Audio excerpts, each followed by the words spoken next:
নমস্কাৰ আজি সবিয়া হলৈ মই শান্তনু মহন্তই স্বাগতম জনাইছো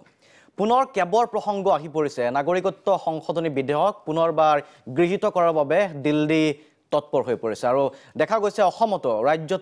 চৰকাৰৰ দুই এগৰাকী মন্ত্ৰীয়ে এই সম্পৰ্কে মন্তব্য আগবঢ়াই আছে যে এই কেবখনে বা নাগৰিকত্ব সংশোধনী বিধেয়কে কোনো ধৰণৰ ক্ষতি নকৰে নৰূপত আহিব কিন্তু কি নৰূপ কি ধৰণে আহিব এইলো প্ৰশ্ন উত্থাপিত হৈছে পূৰ্বে যি ধৰণে দেখা পোৱা গৈছিল ৰাজ্যত ব্যাপক আন্দোলনৰ সৃষ্টি হৈছিল প্ৰতিবাদ সাব্যস্ত কৰা হৈছিল নাগৰিকত্ব সংশোধনী বিধেয়কক লৈ আৰু আপোনালোকে দেখা পাইছিল ইতিমধ্যে সংবাদ মাধ্যমত প্ৰচাৰ হৈছিল কি ধৰণে যুদ্ধংদেহী পৰিৱেশ এটাৰ মাজত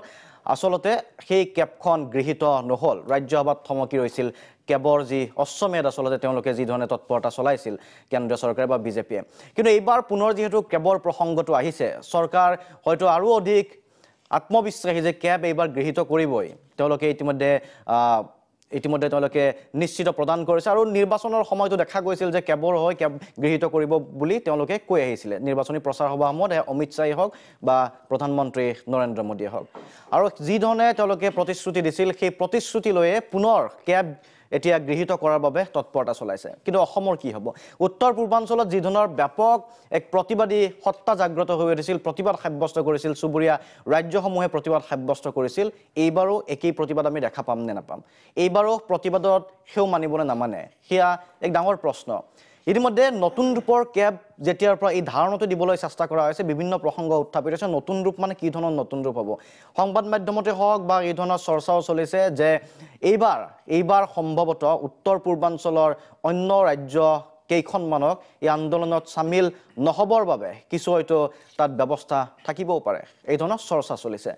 আমি বিতংকৈ কথা পাতিবলৈ চেষ্টা কৰিম আসলতে কেবৰ যি আন্দোলন কেব বিৰোধী যি আন্দোলন সেই আন্দোলনে সময় যেহেতু যথেষ্ট কম আছে কম সময়ৰ ভিতৰত আসলতে কি ধৰণৰ ৰূপ ল'ব আৰু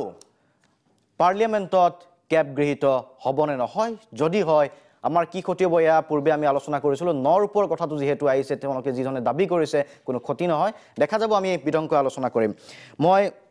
স্বাগতম জনাম ডক্টৰ সমুজ্জ্বল কুমাৰ ভট্টাচাৰ্য মুখ্য উপদেষ্টা আছুৰ তেখেত আমাৰ লগত সংযোগ স্থাপন কৰিব কিছু সময় পিছতে তেখেতৰ সৈতে আমি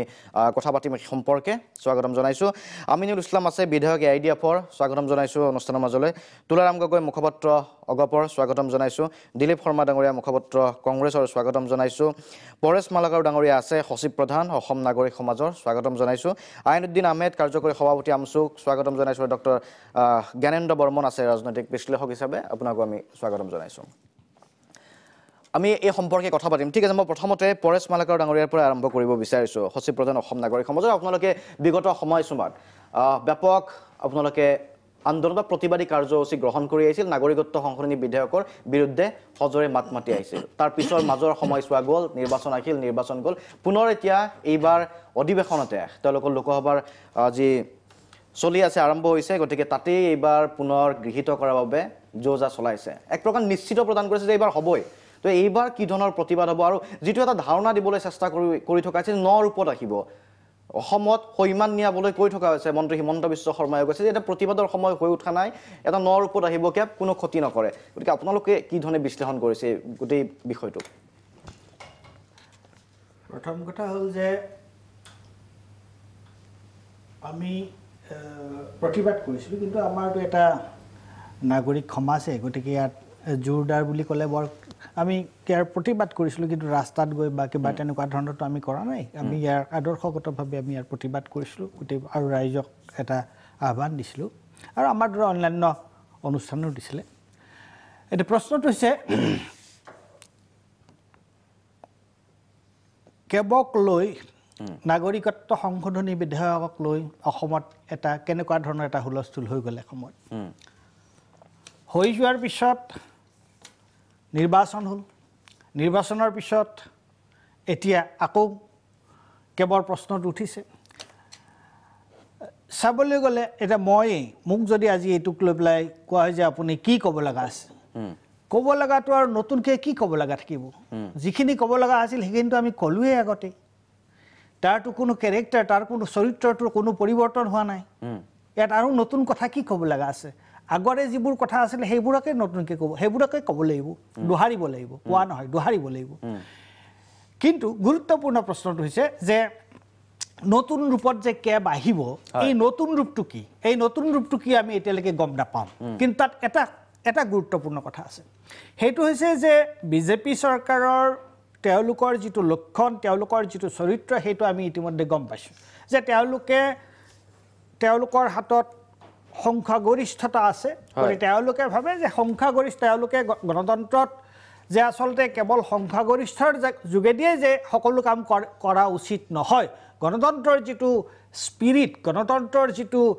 বাৰ্তা সেই বাৰ্তাটোত যে আচল কেৱল সংখ্যাগৰিষ্ঠতাই মূল কথা নহয় ৰাইজৰ বিবেক বিবেচনা আৰু ৰাইজৰ বিবেকী অংশটোৰ ৰাইজক নেতৃত্ব দিয়া অংশটোৰ তেওঁলোকে কি কৈছে সেইবোৰ কথা গুৰুত্ব সহকাৰে ল'ব লাগে তে সেইটো তেওঁলোকে লোৱাৰ তেওঁলোকৰ পৰম্পৰাটো নাই তেওঁলোকৰ কথাটো হৈছে যে আমাৰ পাৰ্লিয়ামেণ্টত আমাৰ মেজৰিটি আছে সংখ্যাগৰিষ্ঠতা আমি যি মন যায় তাকে কৰিব পাৰোঁ কিন্তু নতুন ৰূপৰ কথাটো যে আহিলে কিয় নতুন ৰূপৰ কথাটো আহিলে যে এইটো এটা অত্যন্ত গুৰুত্বপূৰ্ণ কথা অসমত বিজেপি চৰকাৰ আছে আৰু এতিয়া উত্তৰ পূৰ্বাঞ্চলৰ বাকী যিবোৰ অঞ্চল মিজোৰামক বাদি তাতো বিজেপিৰ সমৰ্থক বা বিজেপি চৰকাৰ আছে এতিয়া তেওঁলোকে বিজেপি চৰকাৰ থকা সত্ত্বেও অসমত বাহিৰে বাকী কেইখন যি ৰাজ্য আছে তাত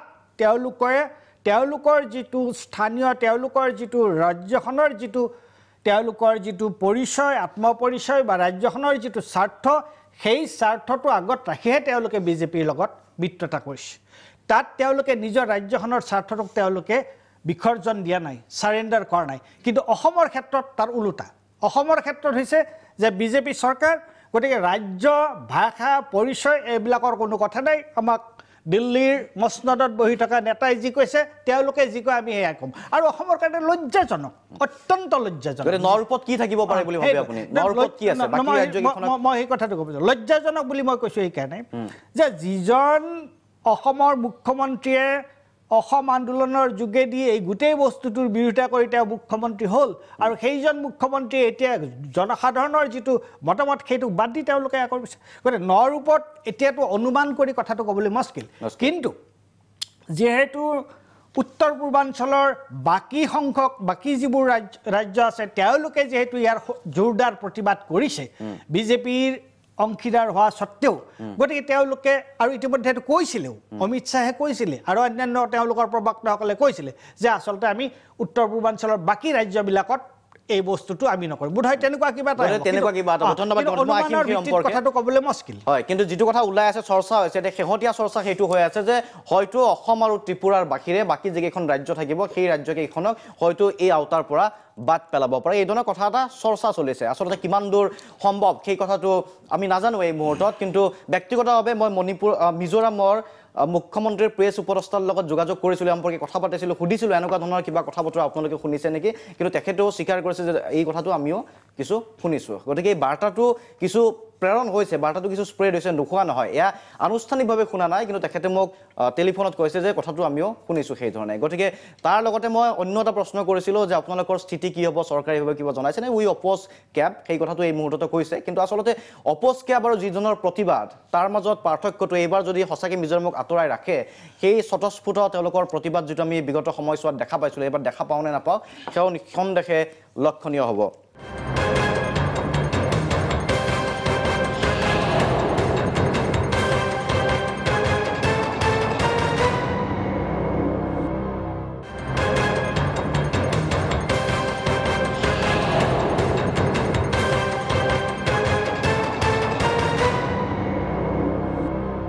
মই তুলাৰাম গগৈৰ ওচৰলৈকে আহিব বিচাৰিছোঁ মুখপাত্ৰ অসম গণ পৰিষদৰ আমাৰ মাজত আছে আচলতে আমি ভাৰতীয় জনতা পাৰ্টি বা বিজেপিৰ ৰাজ্যিক যিসকল প্ৰতিনিধি আছে মুখপাত্ৰ আছে তেখেতসকলৰ সৈতেও যোগাযোগ কৰিছিলোঁ কিন্তু এই বিষয়টোত আজিৰ তাৰিখত তেখেতসকলে আহিবলৈ অস্বীকাৰ কৰিছে কাৰোবাৰ সময়ৰ অভাৱ আৰু অন্য এই বিষয়টোত এই মুহূৰ্তলৈকে তেখেতসকলে মতামত ৰাখিব বিচৰা নাই যেতিয়ালৈকে উত্থাপন নহয় আৰু তাৰ পিছতে হয়তো তেখেতসকলে মতামত ৰাখিব কিন্তু আমি তেখেতসকলকো আমন্ত্ৰণ জনাইছিলোঁ তেখেতসকলৰ স্থিতি স্পষ্ট কৰাৰ বাবে কিন্তু সহযোগী দল অসম গণ পৰিষদৰ মুখপাত্ৰ তুলাৰাম গগৈ আমাৰ মাজত আছে আমি অগপৰ যদি ভূমিকা চাওঁ কেবক লৈ বিশেষকৈ দেখা গৈছিলে যে কেবক লৈ যিটো প্ৰতিবাদ সাব্যস্ত কৰা হৈছিল আপোনালোকে সহযোগী দল হিচাপে বিজেপিৰ পৰা আজি মিত্ৰজোঁটৰ পৰা আপোনালোক ওলাই আহিছিল এটা সময়ত তাৰপিছত দেখা গ'ল কেবৰ প্ৰসংগ তল পৰিল আকৌ অসম গণ পৰিষদ গৈ বিজেপিৰ সৈতে আকৌ একেলগে মিত্ৰতাত চৰকাৰত বৰ্তমান আছে, যি মন্ত্ৰিত্ব ত্যাগ কৰা হৈছিল মন্ত্ৰিত্ব পুনৰ উভতাই লোৱা হ'ল। এতিয়া যিহেতু আকৌ কেবৰ প্ৰসংগটো আহিছে, আপোনালোকৰ স্থিতিটো কি? কেব বিৰোধী হৈ আছে নে নৰ ওপৰৰ কথাটো যিটো কৈছে সেই নৰ ওপৰত আপোনালোক বিশ্বাসী এই মুহূৰ্তত? নহয় ছাৰ, কথাটো কেবৰ সম্পৰ্কে আমি ইয়াৰ আগতে যেতিয়া ভাৰত চৰকাৰে কেবখন আনিবলৈ বিচাৰিছিল, নটিফিকেশ্যন জাৰি কৰিছিল, তেতিয়া আমি অসম গণ পৰিষদ দলে কিখিনি কৰিছিলোঁ আপোনালোকে সকলোৱে জানে, অসমৰ ৰাইজে জানে। আমি সমগ্ৰ ৰাষ্ট্ৰজুৰি আমি জনমত গঠন কৰিবলৈ চেষ্টা কৰিছিলোঁ। উত্তৰ পূৰ্বাঞ্চলটো বাদেই, উত্তৰ পূৰ্বাঞ্চলৰ আমি আঞ্চলিক আটাইকেইটা ৰাজনৈতিক দলক লৈ আমি গুৱাহাটীত মিটিং মাটাং পাতি আমি সিদ্ধান্ত লৈছিলোঁ আৰু আমি চৰকাৰৰ পৰা পদত্যাগ কৰিছিলোঁ। আৰু আমি ভাৰতীয় জনতা পাৰ্টীৰ লগত আমাৰ মতবিৰোধ হৈছিলে কেবক লৈ, আৰু কেৱল কেবক লৈ মতবিৰোধ হোৱাৰ কাৰণে আমি চৰকাৰৰ পৰা ওলাই আহিম বুলি কৈছিলোঁ কেব আনিবলৈ হ'লে, আৰু তেওঁলোকে আনিমেই বুলি ক'লে আমি ওলাই আহিলোঁ কথামতে। তাৰপিছত তেওঁলোকে আমাৰ লগত কথা পাতিলে, ক'লে যে এইটো কনচাল্ট আৰু কনচেনচাছৰ যোগেদি আমি কথাটো ভৱিষ্যতৰ দিনত মীমাংসা কৰিম, এতিয়া আৰু কেব নাহে। যিহেতু আমাৰ এটা এজেণ্ডাত আমাৰ মতবিৰোধ হৈছিল, কেব নহাটো যেতিয়া সিদ্ধান্ত হ'ল, পুনৰ আমি চৰকাৰলৈ আহিলোঁ। এতিয়া আমি প্ৰচাৰ মাধ্যমত আমি শুনি আছোঁ, আমালৈ কোনো ধৰণৰ এনেকুৱা চিঠি পত্ৰ অহা নাই, আমি ইনফৰ্মেশ্যন আমাৰ তেনেকুৱা নাই। প্ৰচাৰ মাধ্যমত যিখিনি আছে সেইখিনি আমাৰ হাততে আছে। গতিকে যদি নটিফিকেশ্যন জাৰি কৰে, আমি কেবক, আমাৰ পূৰ্বস্থিতি বাহাল আছে, আমি কেবক বিৰোধিতা কৰিমেই। যদি কিবা আমি অসমৰ ভাষা সংস্কৃতি, অসমৰ পৰিচয়, অসমৰ জাতীয় অস্তিত্ব, বিভিন্ন জাতি জনজাতি জনগোষ্ঠীয়ে গঠিত বৃহত্তৰ অসমীয়া জাতিটোৰ স্বাৰ্থত যদি ক'ৰবাত আঘাত অনা কাম কৰে, কেব বুলিয়ে নহয়, কোনো তেনেকুৱা কামত অসম গণ পৰিষদ দলে সমৰ্থন নকৰে। এতিয়া কনচাল্ট এণ্ড কনচেনচাছ এই কথাকেইটা নিশ্চয় আমাৰ লগত কৰিব, তেতিয়া দেখা যাব। আৰু তেনেকুৱা ধৰণৰ যদি অসমৰ জাতীয় জীৱনৰ প্ৰতি ভাবুকি সৃষ্টি কৰে, আমি পূৰ্বস্থিতিলৈ আমি ঘূৰি যাম। পূৰ্বস্থিতিত আমি বাহাল আছোঁ, কেব আমি বিৰোধিতা কৰিম। কিন্তু কনচাল্ট আৰু কনচালটেশ্যন কৰাৰ কথা আছিলতো আমাৰ লগত আলোচনা বিলোচনা কৰি এটা সহমতৰ এটা সিদ্ধান্ত লোৱা কথা আছিল সকলোৰে লগতে। আৰু যদি নলয় তেতিয়া নলয় বিৰোধিতা কৰিম। ৰাজ্যৰ মন্ত্ৰীগৰাকীয়ে কৈ আছে যে ৩-৪ দিনৰ ভিতৰতে হয়তো কেব উত্থাপনে হ'ব তাত। এতিয়ালৈকে কিন্তু কোনো আলোচনা কৰা নাই আপোনালোকক। আমি নটিফিকেশ্যনখন আমি এতিয়ালৈকে পোৱা নাই। আমি প্ৰচাৰ মাধ্যমবিলাকত যিবিলাক আলোচনা হৈছে সেইবিলাকে আমি দেখি আছোঁ। গতিকে লেট পাব্লিছ দ্য নটিফিকেশ্যন। আমাৰ অতি স্পষ্ট কথা, আমি অসমৰ জাতীয় জীৱনৰ স্বাৰ্থত আঘাত অনা কোনো কামে আমি সমৰ্থন নকৰে। মই পুনৰ যাব বিচাৰিছোঁ ডক্টৰ সমুজ্জ্বল কুমাৰ ভট্টাচাৰ্যৰ ওচৰলৈকে।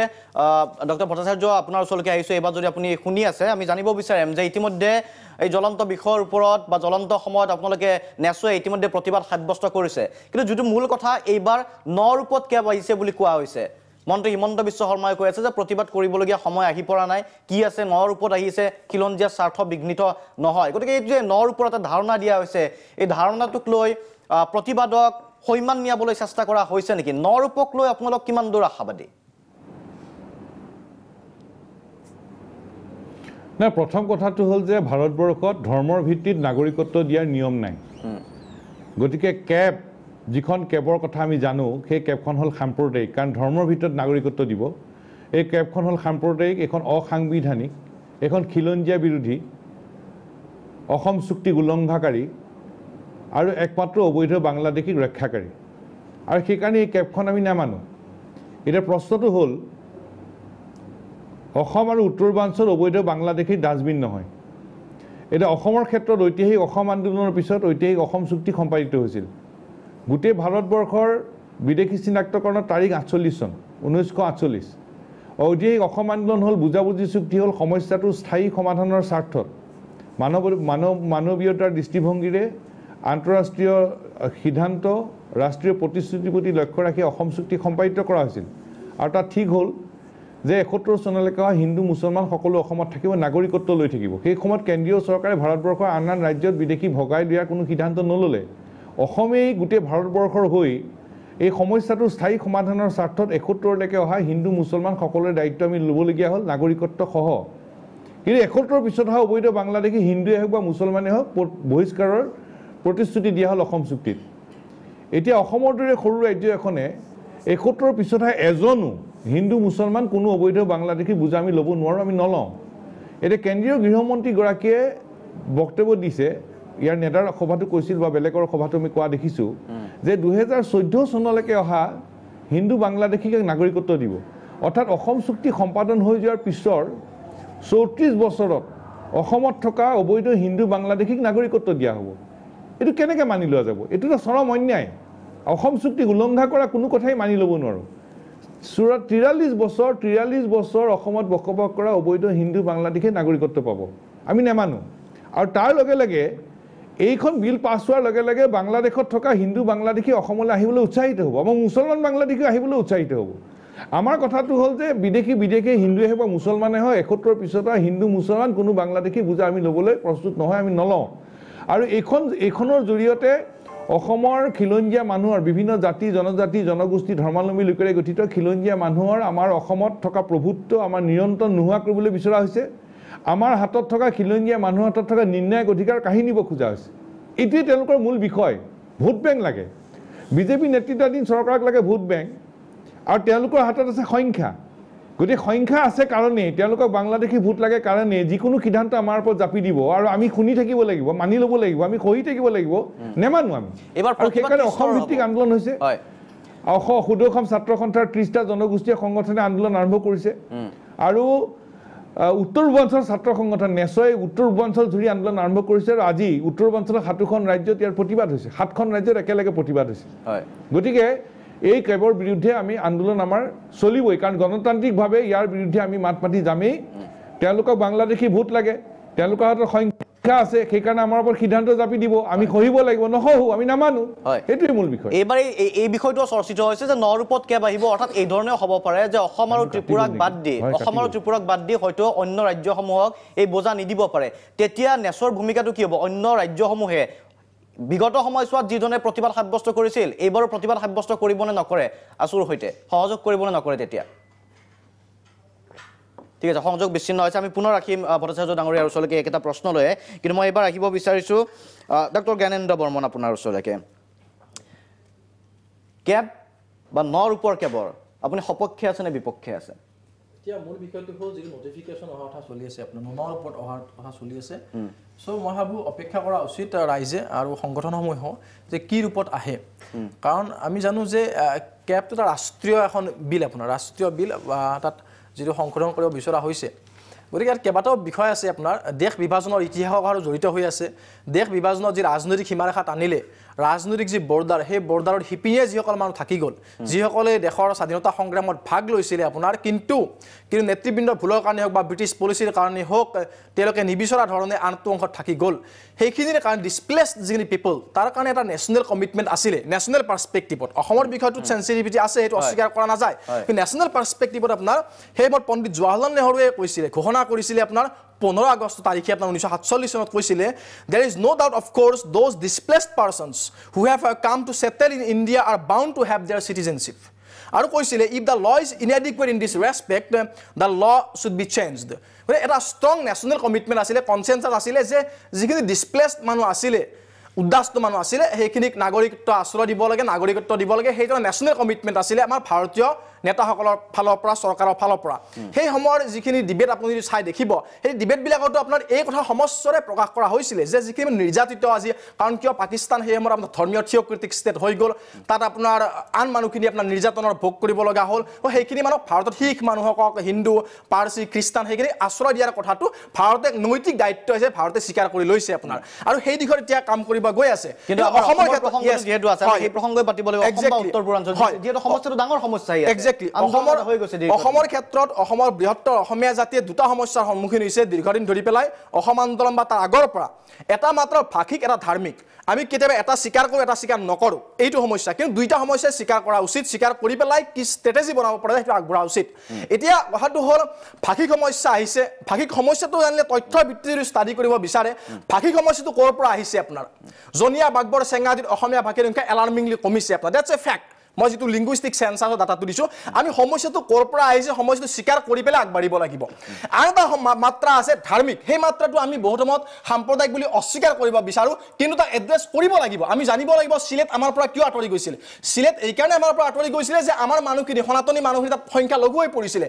ইতিহাসৰ এইটো ফেক্ট আৰু সেই যে চিলেট আমাৰ পৰা গ'ল আপোনাৰ সেইটো কিন্তু ভাষিক জাতীয়তাবাদ নাছিলে দেশ বিভাজনৰ পটভূমিত যি জাতীয়তাবাদ নিৰ্মিত হ'ল ভাৰতত সনাতন সংস্কৃতি কেন্দ্ৰিক জাতীয়তাবাদ গতিকে সেই যিটো হিষ্টৰিকেল আপোনাৰ ৰং হ'ল তাৰ কাৰণে যিখিনি মানুহ চাফাৰ কৰিব লগা হ'ল সেইখিনি মানুহৰ মানৱীয় দৃষ্টি আমাৰ থাকিব লাগিব কিন্তু একে সময়ত আন এটা ফেক্ট চাব লাগিব আমাৰ 1971 আমাৰ সংখ্যা সময়ত 72%ৰ পৰা আজি 61% হ'ল দ্যাটছ এ ফেক্ট হৰিশংকৰ ব্ৰহ্ম কমিটিয়ে কৈছে 15খন জিলাত আমাৰ আধিপত্য হেৰুৱাই পেলালো দ্যাটছ এ ফেক্ট এতিয়া আমি সেইকাৰণে আমি বাহিৰৰ পৰা লৈ আহিম নেকি নহয় সেইটো সমস্যা হয়তো আপোনাৰ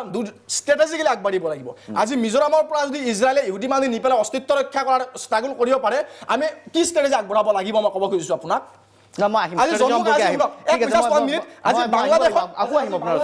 বাংলাদেশত আমাৰ কোচ ৰাজবংশী মানুহ 1,20,000 আছে সেই মানুহখিনি যদি কালি আহিব বিচাৰে আমাৰ উত্তৰাধিকাৰী নৰনাৰায়ণ বীৰ চিলাৰাই সেই ঐতিহ্য আজি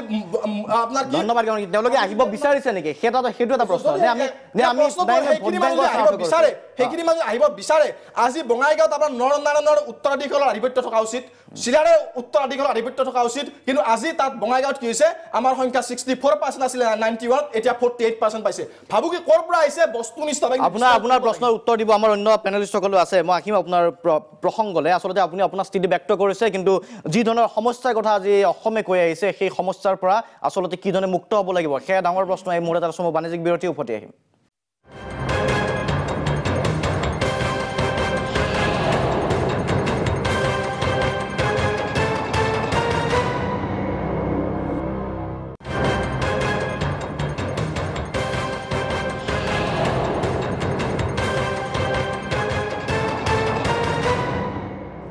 উভতিছো অনুষ্ঠানৰ পৰৱৰ্তী অংশলৈ আমি কথা পাতি যাম ইতিমধ্যে ডক্টৰ সমুজ্জ্বল কুমাৰ ভট্টাচাৰ্য আছে লাইনত আমি তেখেতৰ ওচৰলৈকে আহিম কিন্তু তাৰ পূৰ্বে যাব বিচাৰিছোঁ মই এবাৰ বিধায়ক আমিনুল ইছলাম ডাঙৰীয়া আছে AIDF-ৰ AIDF-এও কেবৰ বিৰোধিতা কৰি আহিছে আৰু নতুনকৈ আমি কোৱাৰ প্ৰয়োজন নাই কিন্তু এতিয়া 9 ৰূপত কেব আহিব কিন্তু আপোনালোকে কৰিব কি পাৰে এতিয়া কি ধৰণৰ প্ৰতিবাদ হ'ব আপোনালোকৰ কাৰণ প্ৰতিবাদটো বিৰোধিতা কৰে সেই কথা আপোনালোকে কৈ আহিছে বিৰোধিতা কি ধৰণে কৰিব এতিয়া সময় খুব কম আছে 3-4 দিনৰ ভিতৰত হয়তো পাৰ্লিয়ামেণ্টত উত্থাপিত হৈ যাব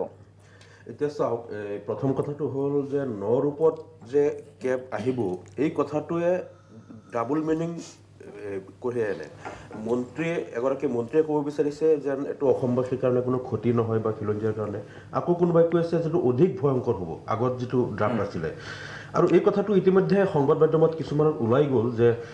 কেবত মানে এইটো চেণ্ট্ৰেল গভৰ্ণমেণ্টে কৰিব বিচাৰিছে যে অৰুণাচল প্ৰদেশ নাগালেণ্ড মণিপুৰ মেঘালয় আৰু মিজোৰাম এই 5খন ৰাজ্যক ৰেহাই দি পেলাই গোটেই মানুহখিনিক মানে অসম আৰু ত্ৰিপুৰাত সংস্থাপন কৰিব বিচাৰিছে এইটো নৰূপ যদি হয় সিহঁতে কোৱা নৰূপটো তেনেহ'লে এইটো অধিক ভয়ংকৰ কথা হ'ল আৰু এই ক্ষেত্ৰত প্ৰতিবাদৰ যিটো কথা আপুনি ইতিমধ্যে ক'লে যে আমাৰ মিজোৰামৰ মুখ্যমন্ত্ৰীৰ উপদেষ্টা তেখেতৰ লগত আপুনি ফোনত যিটো আলোচনা কৰিলে তেখেতে কৈছে যে উই অপ'জ কেব বা তেওঁলোকে বিৰোধিতা কৰিব তেওঁলোকে বিৰোধিতা কৰা আৰু আমি বিৰোধিতা কৰাৰ মাজত এটা পাৰ্থক্য আছে কাৰণ তেওঁলোকে চৰকাৰে বিৰোধিতা কৰি আছে মেঘালয়ত যদি চাই স্বয়ং মুখ্যমন্ত্ৰীয়ে বিৰোধিতা কৰে কিন্তু আমাৰ অসমত জনসাধাৰণে আৰু সংগঠনবিলাকে বিৰোধিতা কৰি আছে আৰু চৰকাৰে যিকোনো প্ৰকাৰে এটোক মানে জনসাধাৰণক পতিয়ন নিয়াব বিচাৰিছে বিভিন্ন ধৰণৰ চালেবেৰে কোৱা কথাৰে পতিয়ন নিয়াব বিচাৰিছে আৰু এই কথাটো আমাৰ কাৰণে এটা দুৰ্ভাগ্যৰ কথা যে আমাৰ মেঘালয় বা অন্যান্য ৰাজ্যৰ যেনেকৈ চৰকাৰে প্ৰতিবাদ কৰিব চৰকাৰে যেতিয়া প্ৰতিবাদ কৰে তাৰ বিৰুদ্ধে তেতিয়া কেন্দ্ৰীয় চৰকাৰে ভাবিবলৈ বাধ্য হয় এইটো তেতিয়া কপি যায় আৰু যেতিয়া চৰকাৰে এইটো এডভোকেচি কৰে তাৰ তেতিয়া মানে কেন্দ্ৰীয় চৰকাৰে আৰু সেই জনসাধাৰণৰ যেটো প্ৰতিবাদ সেইটোক ইমান তেওঁলোকে গুৰুত্ব নিদিয়ে গতিকে আমাৰ অসমত এইটো দুৰ্ভাগ্যৰ কথা যে আমাৰ মুখ্যমন্ত্ৰীৰ পৰা আৰম্ভ কৰি চৰকাৰে কিয় কেন্দ্ৰক এই কথাটো বুজাব পৰা নাই যে আমাৰ অসমৰ আমাৰ জনসাধাৰণ এইটোলৈ শংকিত আমি এইটো বিচৰা নাই জনসাধাৰণৰ বিচৰা নাই গতিকে আমি প্ৰতিবাদ কৰি আছোঁ এতিয়া আপুনি যদি আমাৰ অসমৰ যিসকল মন্ত্ৰী আছে বা চৰকাৰৰ তেওঁলোকক যদি অকলে মাতিনি কৰিব খোজে যে আপুনি সঁচা অন্তৰেৰে কেব সমৰ্থন কৰেনে তেওঁলোকেও যেতিয়া ভিতৰত ক'ব যে আমি অন্তৰেৰে মানি ল'ব পৰা নাই কিন্তু আমি নিৰুপায় আজি আমি নাগপুৰৰ কথা চলিবই লাগিব আৰু দিল্লীয়ে যেনেকৈ কয় আমি সেইটো মানিবই লাগিব আমি যদিও অন্তৰেৰে বিচৰা নাই কিন্তু ৰাইজক আমি চালেবেৰে কোৱা কথাৰে বুজাব লাগিব আমি এইবাৰ আমাৰ যিটো 28 তাৰিখৰ পৰা অসম বিধানসভা আছে তাত আজিও আমি ৰিজলিউশ্যনটো জমা দিলোঁ তাত আমি প্ৰশ্নৰ জৰিয়তে বিভিন্ন বিধানসভাতো এইটোলৈ এটা সৰ্বসন্মত এটা প্ৰস্তাৱৰ আমি প্ৰচেষ্টা কৰিম আৰু তাৰ লগে লগে ইতিমধ্যে আমি দিল্লীতো অন্যান্য কিছুমান দলৰ লগত আমাৰ কেন্দ্ৰীয় সভাপতি যিহেতু আমাৰ কেন্দ্ৰীয় সভাপতি আজি তাত মানে পাৰ্লিয়ামেণ্ট আৰম্ভ হৈছে বিভিন্ন দলৰ নেতাসকলৰ লগত তাত এটা কনচেনচাছ কৰাৰ কাৰণে আমাৰ দলৰ পৰা এটা প্ৰয়াস চলি আছে গতিকে আমি যিকোনো প্ৰকাৰে যিকোনো যিকোনো মূল্যৰ বিনিময়ত অসমত ইয়াৰ দুটা সাংঘাতিক ক্ষতি হ'ব এটা ক্ষতি হ'ল যে ইয়াত ধৰ্মৰ নামত এটা চিৰস্থায়ী মেৰু বিভাজন হ'ব আৰু এই কেবখন আহিলে দ্বিতীয়তে অসমীয়া ভাষা সংস্কৃতি জাতিসত্তা ধ্বংস হ'ব আজি ইয়াত যিটো কথা কোৱা মই আহিম ইছলাম ডাঙৰীয়া আহিম মই পুনৰ আপোনাৰ ওচৰলৈকে মই এবাৰ আইনুদ্দিন আহমেদৰ ওচৰলৈকে আহিব বিচাৰিছোঁ প্ৰতিবাদ কি ধৰণে হ'ব কেৱল প্ৰতিবাদ আমছুৱে আগতে কৰিছিলে এইবাৰ কি ধৰণৰ প্ৰতিবাদ হ'ব কাৰণ ইতিমধ্যে কোৱা হৈছে যে খুব কম সময়ৰ ভিতৰত উত্থাপিত হ'ব চাওক প্ৰথম কথাটো হৈছে কেব সমৰ্থন কৰাৰ প্ৰশ্ন নাহে আৰু সমৰ্থন আমি নকৰোঁ আৰু আপোনালোকে যোৱা মানে পাৰ্লিয়ামেণ্টাৰী যিটো ইলেকশ্যন হ'ল তাতো আমাৰ মাইনৰিটি মানে বিজেপিক ছাপোৰ্ট কৰাই নাই কাৰণ বিজেপি অপেন ডিক্লেৰেশ্যন দিছিলে কেব আনিব বুলি তো তাৰ পিছতো ধৰ্মৰ ভিত্তিত যেহেতু কেব বনা হৈছে তাৰ পিছতো দেখা গ'ল মানে আমি অলপ মানে নিজকে প্ৰশ্ন কৰি আছোঁ যে আমি গোটেই দল সংগঠনে কেব বিৰোধী আন্দোলন কৰিলোঁ আন্দোলন কৰাৰ পিছত দেখা গ'ল যে ইলেকশ্যনৰ সময়ত কেব বিৰোধিতা কৰা নেতাসকল বিজেপিত জইন কৰিলে বিজেপি অপেন কেবটো আনিম বুলি কোৱাৰ পিছত বিজেপিক মানুহে ভোট দিলে আকৌ এতিয়া কেব আহি আছে আমি সেইসকল নেতাই আকৌ কেব বিৰোধিতা কৰি আছোঁ কিন্তু ভোটৰ সময়ত আমি ভোটটো দিয়ে দিওঁ ভালকৈ গতিকে আমাৰ প্ৰশ্নবিলাক চিন্তা হ'ল এনেকুৱা যে আচলতে জনগণক বিভ্ৰান্তি কৰি জনগণক পলিটিকেলি ব্লেকমেইলিং কৰি আমি যিসকল নেতা আছোঁ ইনক্লুডিং মাই চেল্ফ মই মোক এৰাই পোৱা নাই লৈ আছে নেকি সেইটো মনত আহিছে সুবিধা লৈ আছে নেকি এই কথাবিলাক আমাৰ মনত আহি আছে বিজেপিক মই বেয়া পোৱাৰ প্ৰশ্নই নাই কাৰণ বিজেপি অপেন কেব আনিম বুলি কৈছে তেওঁলোকৰ পলিটিকেল ষ্টেণ্ড ক্লিয়াৰ কিন্তু আমি যিসকল মানে খিলঞ্জীয়াৰ কথা কওঁ আমি যিসকল নিজকে অসমীয়া বুলি কৈ ডাঙৰ ডাঙৰ আন্দোলন কৰোঁ নেতা তেখেতসকলৰ যিটো স্থিতি মোৰ দৃষ্টিত সন্দেহজনক কাৰ কথা ক'ব বিচাৰিছে স্পেচিয়েলি নাম কোৱাটো কোনো প্ৰয়োজন নাই তেনেকুৱাতো দুইটা সংগঠন আছে মই আপোনাক এটা কথা কওঁ স্পেচিয়েলি নাম কোৱাৰ কোনো প্ৰশ্নই নাই অসমৰ জনগণে গম পায় যে যিসকল নেতাই বৰ ডাঙৰ ডাঙৰ কথা কৈ টিভিৰ পৰ্দাত আহে আন্দোলন কৰে ৰাজনৈতিক দলৰ কথা কৈছে নে অৰাজনৈতিক দলৰ কথা অৰাজনৈতিক দল ৰাজনৈতিক এতিয়া এজিপিটো জানে আৰু এজিপি মিলি ভকত এতিয়া বিজেপিৰ লগত তেওঁলোক মিলি আছে তেওঁলোকে যিমানে যি কথা আপোনাক আপুনি এইটো ক'ব বিচাৰে যে অৰাজনৈতিক দলৰ আপোনালোকেও কিন্তু অৰাজনৈতিক দল হিচাপে প্ৰতিবাদ সাব্যস্ত কৰিছিল অন্য অৰাজনৈতিক দলৰ প্ৰতিবাদৰ সেই প্ৰতিবাদত সন্দেহ আছে আৰু এইবাৰ সেইকাৰণে আপোনালোকে প্ৰতিবাদ নকৰিব নেকি প্ৰতিবাদ কৰিছোঁ কৰিমেই প্ৰতিবাদ কৰিব কিন্তু অন্য প্ৰতিবাদকাৰীসকলৰ নেতাসকলৰ ওপৰত আপোনালোকৰ আমাৰ সন্দেহ 100%। ঠিক আছে মই আহিম আপোনাৰ ওচৰলৈকে মই এবাৰ দিলীপ শৰ্মা ডাঙৰীয়াৰ ওচৰলৈকে আহিব লাগিব কংগ্ৰেছৰ ভূমিকা সম্পৰ্কে কাৰণ বিৰোধী বুলি ক'লে কংগ্ৰেছ কিন্তু এতিয়া কংগ্ৰেছৰ নিমিত্ত মাত্ৰ হৈ আছে সংখ্যাৰ ফালৰ পৰা যদি আমি চাবলৈ যাওঁ বিগত সময়ছোৱাত দেখা পাইছিলোঁ যে আপোনালোকৰ সাংসদ হৈ আছিলে তেতিয়া ভুৱনেশ্বৰ কলিতাই সজোৰ প্ৰতিবাদ সাব্যস্ত কৰিলে অৱশেষত তেখেতো বিজেপিত যোগদান কৰিছে এতিয়া আৰু সেই চান্সো নাই এতিয়া গতিকে কি ধৰণে এতিয়া কংগ্ৰেছে কি ধৰণে প্ৰতিবাদ সাব্যস্ত কৰিব প্ৰতিবাদ কৰিব নে নকৰে কাৰণ আপোনালোকৰ সন্মুখতো দুমোজা দেখা পাইছিলোঁ বিগত সময়ছোৱাতো যদি ব্ৰহ্মপুত্ৰ উপত্যকাত প্ৰতিবাদ কৰে কংগ্ৰেছৰ নেতৃত্বই বৰাক উপত্যকাত সেই একেখিনি কংগ্ৰেছৰ নেতৃত্বই একেলগে সুৰত কথা নকয় কংগ্ৰেছে নাগৰিকত্ব সংশোধনী বিধেয়কখন সমৰ্থন কৰাৰ প্ৰশ্ন নুঠে এক নম্বৰ কথা এইটো স্পষ্ট কথা যে কংগ্ৰেছে এই বিধেয়কখনৰ জৰিয়তে অবৈধ হিন্দু বাংলাদেশী ইয়াত নাগৰিকত্ব দিব এইটো কোনোপধ্যে মানি লোৱা নহয় মানি নলয় ইয়াৰ বিৰুদ্ধে তীব্ৰ আন্দোলন কংগ্ৰেছে গঢ়ি তুলিব এইটো স্পষ্ট আমি এইখন বিৰোধিতা কৰিম আৰু আমি এটা কথা বাৰে বাৰে কৈছোঁ যে অসম চুক্তি আখৰে আখৰে পালন কৰা হওক 5 নম্বৰ দফা 6 নম্বৰ দফা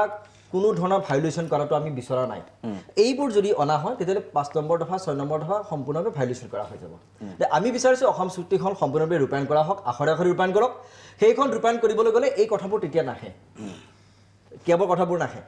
আৰু কংগ্ৰেছে ইয়াৰ কাৰণে স্পষ্টকৈ কৈ দিয়া হৈছে কংগ্ৰেছে কৈছে আৰু দলৰ অন্য কোনোবাই কিবা কথা কৈছে সেইটো বেলেগ কথা প্ৰদেশ কংগ্ৰেছ কমিটিয়ে কি কৈছে অসম প্ৰদেশ কংগ্ৰেছ কমিটিয়ে কেব সমৰ্থন কৰা নাই অসম প্ৰদেশ কংগ্ৰেছ কমিটিয়ে অফিচিয়েলি কেবৰ বিৰোধিতা কৰিছে আৰু এইখনৰ বিৰুদ্ধে আন্দোলন কৰিবৰ কাৰণে বদ্ধপৰিকৰ আমি জনসাধাৰণক বুজাম ইয়াৰ আগতো আমি কৰিছিলোঁ আৰু এইটো এই কাম কৰিম আমি কোনোপধ্যে কি কৰিব কিবা যোগাযোগ চলিছে নেকি চলিব এআইচিচিৰ সমৰ্থন অবিহনে অসম প্ৰদেশ কংগ্ৰেছ কমিটি কিবা কৰিব পাৰিব নেকি নিখিল ভাৰত কংগ্ৰেছ কমিটিৰ অনুমোদন অবিহনে প্ৰদেশ কংগ্ৰেছ কমিটি একো কৰিব নোৱাৰে কোনোবা অপ'জ কৰাৰ কাৰণে গ্ৰীণ সিগনেল পাইছে আপোনালোকে ডেফিনেটলি পাব ডেফিনেটলি এইটো আপুনি চিন্তাই নকৰিব কোনো এইটো চিন্তা কৰাৰ প্ৰশ্নই নুঠে যে এইখন মানে কংগ্ৰেছৰ মাজত কিবা বিভাজন আছে কংগ্ৰেছৰ মাজত কিবা দিব আছে চাওক কংগ্ৰেছ এটা বিশাল পাৰ্টি ইয়াত বিভিন্ন জাতি ধৰ্ম ভাষা বৰ্ণ বিভিন্ন জনগোষ্ঠীয় মানুহ আছে কিছুমান সিদ্ধান্ত লওঁতে কাৰোবাৰ ডিমত থাকিব পাৰে গতিকে স্বাভাৱিকতে কোনোবা এজন দুজনৰ ডিমতটোৱে কংগ্ৰেছৰ এইটো দলীয় স্থিতি নহয় দলীয় স্থিতি প্ৰদেশ কংগ্ৰেছ কমিটিয়ে কি কৈছে প্ৰদেশ কংগ্ৰেছ কমিটিয়ে এইখন এইখন বিৰোধিতা কৰিছে এইখনৰ বিৰুদ্ধে যাব আৰু আমি কৈছো অসম চুক্তি আখৰে আখৰে মানি চলা হোক অসম চুক্তিৰ মানি চলা গতিকে এইখনৰ কথা নাহে আৰু এই যিটো নৰূপৰ কথা কৈছে মোৰ এটা কুৱেশ্যন এতিয়া নৰূপ এই কি নৰূপ ইয়াত নৰূপ মানে কি জানে ইয়াত নৰূপ মানে পুৰণি ৰূপ এইবিলাকৰ কথা কৈ লাভ নাই এতিয়া নৰূপ মানে হৈছে হয়তো এনেকুৱা এটা অভিসন্ধি চলিছে যে ইয়াত এটা আন্দোলনটো এটা কৰিবলৈ গৈছে এটা বিভাজনবাদী এটা বিভাজনৰ হয়তো চক্ৰান্ত হ'ব পাৰে 2 নম্বৰ বিষয় এনেকুৱা হ'ব পাৰে পূৰ্বতে যিটো কৰিছিলে এই পিনে কেব আনিব সেই পিনে জনজাতি আমাৰ 6টা জনগোষ্ঠীক জনজাতিকৰণ এটা আকৌ এটা তেওঁলোকে ললিপপ দিব এইটো তেওঁলোকে বিভিন্ন কুটকৌশল কৰি বিজেপি এতিয়া চাওক বিজেপিৰো বহুত মানুহ এতিয়া তেওঁলোকে বিবেক দংশনত ভুগিছে আজি আপুনি মাতিছে আহিব পৰা নাই তেওঁলোকে কথা ক'বলৈ পৰা নাই তেওঁলোকে মানুহৰ এটা সন্মুখীন হ'বলৈ তেওঁলোকে ভয় কৰিছে সাহস হেৰুৱাই পেলাইছে আমিতো সাহস হেৰুৱা নাই আমিতো সাহসেৰে আমি কথা কৈছো তেওঁলোকৰ সেই সাহসৰ অভাৱ হৈছে তেওঁলোকে আহিবলৈ দিগদাৰি পাইছে কাৰণ তেওঁলোকৰ বিবেক দংশনত যিখিনি অসমীয়া মানুহ সেইখিনি ভুগিছে কিন্তু মোৰ কথাটো হৈছে কি স্যাৰ আমাৰ কাৰণে চৰম দুৰ্ভাগ্যৰ কথা যে আমাৰ বৰ্তমান মুখ্যমন্ত্ৰীজন জাতীয় নায়ক আছিল কিন্তু মেঘালয়ৰ মুখ্যমন্ত্ৰীজন সেই সময়ত জাতীয় নায়ক নাছিল নাগালেণ্ডৰ মুখ্যমন্ত্ৰীজন সেই সময়ত নাগালেণ্ডৰ জাতীয় নায়ক নাছিল কিন্তু আমাৰ জাতীয় নায়ক মুখ্যমন্ত্ৰীজনে আজি অসমৰ মানুহৰ কথা চিন্তা কৰাৰ পৰিৱৰ্তে তেওঁ কিছুমান অবৈধ বাংলাদেশীক লৈ ইয়াত অসমখন ধ্বংস কৰিবলৈ বিচাৰিছে অসমীয়া ভাষা সংস্কৃতি বিলুপ্ত হোৱাৰ পথত তেওঁ খোজ দিছে আচলতে বিগত সময়ছোৱাত যেতিয়া কেবৰ প্ৰসংগ উত্থাপিত হৈছিল সেই প্ৰশ্নটো আহিছিল আচলতে মুখ্যমন্ত্ৰী সৰ্বানন্দ সোণোৱালৰ ভূমিকা কি হ'ব সেই সময়তো তেখেতে আশ্বস্ত কৰিব বিচাৰিছিল যে অসমৰ কোনো স্বাৰ্থ বিঘ্নিত নহয় আৰু এইবাৰো যেতিয়া কেবৰ কথা ওলাইছে নৰূপৰ কেবৰ কথা ওলাইছে মুখ্যমন্ত্ৰীগৰাকীয়ে মন্তব্য কৰা নাই যদিও হিমন্ত বিশ্ব শৰ্মাই কৈ আছে মন্ত্ৰী হিমন্ত বিশ্ব শৰ্মাই যে কেব আহিব নৰূপত আহিব আন্দোলনৰ সময় এয়া নহয় এটা চমু বাণিজ্যিক বিৰতি কিন্তু প্ৰশ্ন কেইবাটাও থাকি গৈছে এই নৰূপৰ আঁৰত অভিসন্ধি নেকি বিভাজনৰ ৰাজনীতি নেকি আৰু যদি প্ৰতিবাদ সাব্যস্ত কৰা হয় আচলতে এই প্ৰতিবাদে আমাৰ প্ৰতিবাদে দিল্লীক সৈমান নিয়াব পাৰিবনে নোৱাৰে এইবাৰ এটা চমু বাণিজ্যিক বিৰতি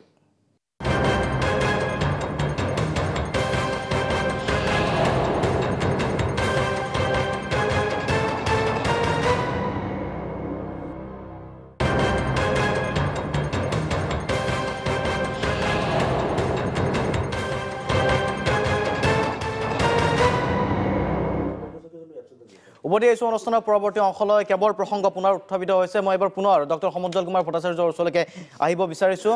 বিষয়টো যিহেতু উত্থাপিত হৈছে কেব আৰু ইতিমধ্যে প্ৰতিবাদৰ কথা কৈছে আপোনালোকে প্ৰতিবাদ সাব্যস্ত কৰিছে নেচুৱে প্ৰতিবাদ কৰি যাব দুটা প্ৰসংগ আহিল এটা প্ৰসংগ যিহেতু প্ৰতিবাদৰ কথা হৈছে অৰাজনৈতিক দলৰ প্ৰতিবাদৰ কথা হৈছে আমচুৰ প্ৰতিনিধিগৰাকী আছে তেখেতে কৈছে যে অন্য যিসকল অৰাজনৈতিক দলৰ প্ৰতিবাদ সেই প্ৰতিবাদত এইবাৰৰ প্ৰতিবাদৰ প্ৰসংগ যদি আমি সুধিছিলোঁ যে সন্দেহজনক কিছু স্থিতিৰ কথা কৈছে প্ৰথম কথা তেখেতে ইনক্লুডিং হিমছেল্ফ নিজৰ কথা কৈ সেই প্ৰসংগটো কৈছে গতিকে প্ৰতিবাদ কিছু শিথিল হোৱাৰ ভয় এটা শংকা এটা কিছু সংখ্যক লোকে কৰাটো এটা আশ্চৰ্যৰ বিষয় প্ৰথম দ্বিতীয় প্ৰসংগটো হৈছে যে এইবাৰ যেহেতু নৰূপৰ কথাটো কোৱা হৈছে আৰু এইধৰণে এটা চৰ্চা চলিছে কথাটো ওলাইছে কিমান দূৰ সঁচা মিছা পৰৱৰ্তী সময়ত হয়তো ওলাব সেই কথাটো হয়তো অসম আৰু ত্ৰিপুৰাৰ বাহিৰে অন্য চুবুৰীয়া ৰাজ্যকেইখনক বাহিৰ কৰি দিয়া হ'ব পাৰে যদি সেয়াই হয়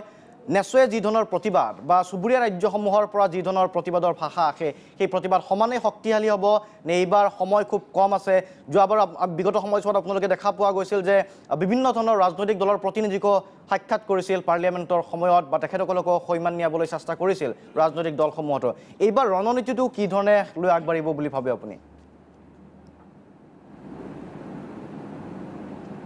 হয় মই আগতে কথা কৈ থাকোঁতে লাইনটো কাটি গ'ল ক'ত কাটি গ'ল মই ধৰিব নোৱাৰিলোঁ গতিকে কথা মই কিমান ক'লোঁ কিমান নক'লোঁ মোৰ ধৰিব নোৱাৰিলোঁ এতিয়া আপুনি সোধা প্ৰশ্নটোৰ উত্তৰ মই ক'ব খোজোঁ যে কেবৰ বিৰুদ্ধে অসম আৰু উত্তৰ পূৰ্বাঞ্চল ভিত্তিক আন্দোলন চলিছিল আৰু আন্দোলন চলিব এতিয়া আজি উত্তৰ পূৰ্বাঞ্চলৰ জুৰি আন্দোলন হ'ল প্ৰতিবাদ সাব্যস্ত হৈছে আৰু এইটো কথা ঠিক যে ইয়াৰ আগৰবাৰ অসম আৰু উত্তৰ পূৰ্বাঞ্চল ভিত্তিক চলা এই আন্দোলনৰ কাৰণে ৰাজ্যসভাত এই বিলখন পাছ কৰিব নোৱাৰিলে সেইটো কিন্তু আমি বাস্তৱ বুজি পোৱাটো উচিত অকল অসম নহয় উত্তৰ পূৰ্বাঞ্চলৰ 7খন ৰাজ্য গোট খোৱাৰ কাৰণেহে এই ফলটো আমি পাবলৈ সক্ষম হৈছিলোঁ এতিয়াও আমি সদৌ অসম ছাত্ৰ সন্থাই উত্তৰ পূৰ্বাঞ্চল ছাত্ৰ সন্থা আমি একেলগে এই গোটেই বিষয়টো আগুৱাই নিছোঁ অসমতো সদৌ অসম ছাত্ৰ সন্থাৰ 30টা জনগোষ্ঠীয় সংগঠনে আমি আন্দোলনৰ কাৰ্যসূচী লৈছোঁৱেই আৰু ল'ম অহা 21 তাৰিখে প্ৰত্যেক জিলাৰ 17 জোৰলৈ শোভাযাত্ৰা হ'ব আছু আৰু 30টা জনগোষ্ঠীয় সংগঠনৰ আহ্বানত আৰু উত্তৰ পূৰ্বাঞ্চল জুৰি আৰু বেলেগ বেলেগ ধৰণৰ কাৰ্যসূচী ৰূপায়ণৰ প্ৰস্তুতি চলি আছে আৰু ইতিমধ্যে আমি আপুনি যিটো সুধিলে আমি যি এতিয়া উত্তৰ পূৰ্বাঞ্চলৰ যিসমূহ ৰাজনৈতিক দল বা নেতাই এই কেবৰ বিৰোধিতা কৰিছিল তেওঁলোকৰ লগত যোগাযোগ স্থাপন হৈ আছে NDAৰ যিসকল সহযোগী ৰাজনৈতিক দলে আমাক এই বিষয়টো সমৰ্থন দিছিল তেওঁলোকৰ লগতো যোগাযোগ চলি আছে কিন্তু মূল বিষয়টো চাওক আন্দোলনটো আমি গণতান্ত্ৰিকভাৱে আমি ৰাজপথৰ আন্দোলন পলিটিকেল লবিং এইখিনি কামটো আমি কৰিছোঁ আৰু আমি কৰিমেই কিন্তু মূল কথা হ'ল কি যে এতিয়া বিজেপি নেতৃত্বাধীন যিখন চৰকাৰ এই চৰকাৰখনক তেওঁলোকক বাংলাদেশী ভোটটো লাগে এক তেওঁলোকৰ হাতত সংখ্যা আছে এইবাৰ তেওঁলোকৰ হাতত সংখ্যা মজবুত গতিকে বাংলাদেশী ভোটকেইটা লাগে আৰু তেওঁলোকৰ হাতত সংখ্যা আছে তাৰ কাৰণে আমাৰ ওপৰত কেবখন জাপি দিব আৰু আমি মানি ল'ব লাগিব সহি থাকিব লাগিব এই কথা কিন্তু হ'ব নোৱাৰে সেইটোৱে মূল বিষয় আৰু এটা কথা মনত ৰাখিব তেওঁলোকৰ লক্ষ্য একদম স্পষ্ট লক্ষ্যটো স্পষ্ট যে ইয়াত অসমত বসবাস কৰা বিভিন্ন জাতি জনজাতি জনগোষ্ঠী ধৰ্মাৱলম্বী লোকেৰে গঠিত খিলঞ্জীয়া মানুহৰ অসমত প্ৰভুত্বৰ নিয়ন্ত্ৰণ নোহোৱা কৰি দিব লাগে অসমৰ খিলঞ্জীয়া মানুহৰ হাতত থকা নিৰ্ণায়ক অধিকাৰো কাঢ়ি নিব লাগে এইটোৱে তেওঁলোকৰ গোটেই পৰিকল্পনা যাতে অসমৰ খিলঞ্জীয়া মানুহৰ ইয়াত যাতে কোনো ধৰণৰ ভূমিকা নাথাকে নিৰ্ণায়ক অধিকাৰ যাতে নাথাকে ত্ৰিপুৰাত 40 লাখ জনসংখ্যা তাত 12 লাখ মাত্ৰ খিলঞ্জীয়া ত্ৰিপুৰী আৰু এতিয়া আমি জম্মু কাশ্মীৰৰ কথা জানো আমি অসমখন দ্বিতীয় ত্ৰিপুৰা বা দ্বিতীয় জম্মু কাশ্মীৰ হোৱাটো আমি নিবিচাৰোঁ কিন্তু মৌলিক কথাটো এইটোৱেই যে ঐতিহাসিক অসম আন্দোলনৰ পিছত ঐতিহাসিক অসম চুক্তি সম্পাদিত হৈছিল সমগ্ৰ দেশৰ বিদেশী চিনাক্তকৰণৰ তাৰিখ 1948 চন বুজাবুজি চুক্তি হৈছে আৰু এটা স্থায়ী সমাধানৰ কাৰণে চুক্তি হৈছে 71 লৈকে হিন্দু মুছলমান সকলোৰে দায়িত্ব আমি অসমে ল'লোঁ নাগৰিকত্ব দি লৈছোঁ কিন্তু 71 পিছত হিন্দু মুছলমান সকলো বহিষ্কাৰ হোৱাৰ কথা আছে কিন্তু এই সম্পৰ্কত কোনো ধৰণৰ কাম আগবঢ়া নাই আৰু দ্বিপাক্ষিক চুক্তি হোৱা নাই বাংলাদেশৰ লগত ভাৰতৰ সম্পৰ্কৰ ভাল আজিলৈকে কিন্তু দ্বিপাক্ষিক চুক্তি নহয় 29খন 30খনকৈ চুক্তি হয় এতিয়া কেন্দ্ৰীয় চৰকাৰ কেন্দ্ৰীয় গৃহমন্ত্ৰীগৰাকীয়ে কৈছে নতুন কেবখনত 2014 চনলৈকে মহামানৱক ৰাখিব হিন্দু বাংলাদেশীক তাৰমানে 43 বছৰ 71 চনৰ পিছত অহা 43 বছৰ অসমত থকা হিন্দু বাংলাদেশীক নাগৰিকত্ব দিব তাৰ উপৰিও এইখন বিল পাছ হোৱাৰ লগে লগে অবৈধ বাংলাদেশী বাংলাদেশৰ পৰা অসমলৈ আহিবলৈ উৎসাহিত হ'ব তাৰমানে ভয়ংকৰ এটা পৰিৱেশ অসমত সৃষ্টি হ'ব অসমৰ খিলঞ্জীয়া মানুহে সন্মুখীন হ'ব লাগিব উত্তৰ অঞ্চলৰ খিলঞ্জীয়া মানুহে সন্মুখীন হ'ব লাগিব আপুনি ন ৰূপৰ কথা কৈ আছে ন ৰূপটো কি মই এতিয়ালৈকে বুজা নাই চুক্তিখন উলংঘা কৰা কোনো কথাই ন ৰূপ হ'ব নোৱাৰে কাৰণ চুক্তিখনে আমি 71 চনত আমাক সময়সীমা ঠিক কৰি দিছে ন ৰূপ মানে কি চুক্তি উলংঘা কৰি নে চুক্তিখনে আৰু জোৰদাৰ কৰি চুক্তি 71 চনৰ পিছত হয় এজনো হিন্দু আৰু মুছলমান বাংলাদেশী বুজা আমি ল'ব নোৱাৰোঁ সমগ্ৰ দেশৰ হৈ আমি ল'লোঁ নহয় সমগ্ৰ ভাৰতবৰ্ষৰ আমি ল'লোতো লোৱাৰ পিছত যদি কয় যে নহয় 71 পিছাবিলাকো ল'ব লাগে 85 দিল্লীয়ে কৈছে দিল্লী চৰকাৰে ক'লে যে অসমৰ সমস্যা স্থায়ী সমাধান কৰিব লাগে 71 লৈকে অহাখিনি তোমালোকে ৰাখা ভাই স্থায়ী সমাধান কৰিব লাগে অসমৰ দৰে সৰু ৰাজ্য এখন আমি ল'লোঁ এতিয়া আজি 2019 চনত কৈছে নহয় আৰু 43 বছৰ ল'ব লাগিব কেনেকৈ মানি ল'ব এইটো অন্যায় হয়নে নহয় অন্যায় এইটো মৌলিক কথা আৰু সেইকাৰণে ইয়াত হিন্দু মুছলমানৰ কথা নাই একৰ্ডখন মূল কথা অসম চুক্তি মানে নেমানে এতিয়া আপোনালোকে কৈ আছে ইয়াত বহু কেইবাগৰাকী বক্তাই কৈ থকা শুনিছোঁ অলপ পাকপুককৈ কথা কৈছে পাকপুককৈ কথা ক'ব নালাগে তেনেকুৱা পাকপুক কথা আমি বহুত কথা কৈ দিব পাৰোঁ বিদেশী ল'ৰা ছোৱালীৰ নাগৰিকত্ব